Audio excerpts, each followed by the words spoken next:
This majestic neoclassical building was Singapore's former Supreme Court, built in 1939, just a few months before the outbreak of the Second World War.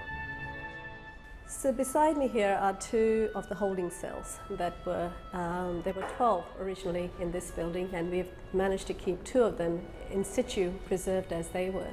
The prisoners were brought in here on a daily basis to have their trials heard, and they were kept in these holding cells.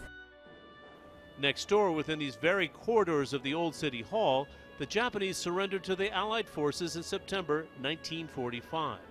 In 1965, Singapore was declared an independent republic here too. These two witnesses to history are now getting a new lease on life, married and renovated into Singapore's National Arts Gallery.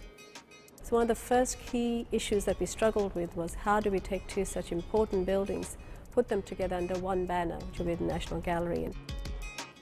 Measuring more than 60,000 square meters, the new museum cost over $300 million and 10 years to build.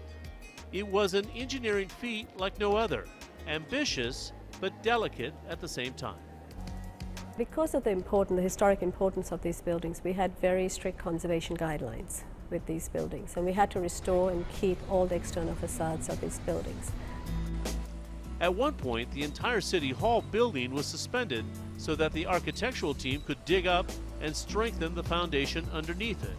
Now just the final touches remain before the opening later this year. You can tell just by coming to the space, you know what's old, you know what's new, but yet at the same time there's a very harmonious blend to the way the new architecture is integrating together with the historical. A project of this scale and significance is a bold move for a country that so far has not had a profound connection with art.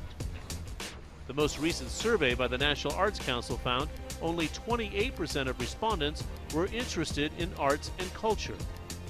Museum visitorship tripled between 2005 and 2013, but a lot of those visitors were first-timers.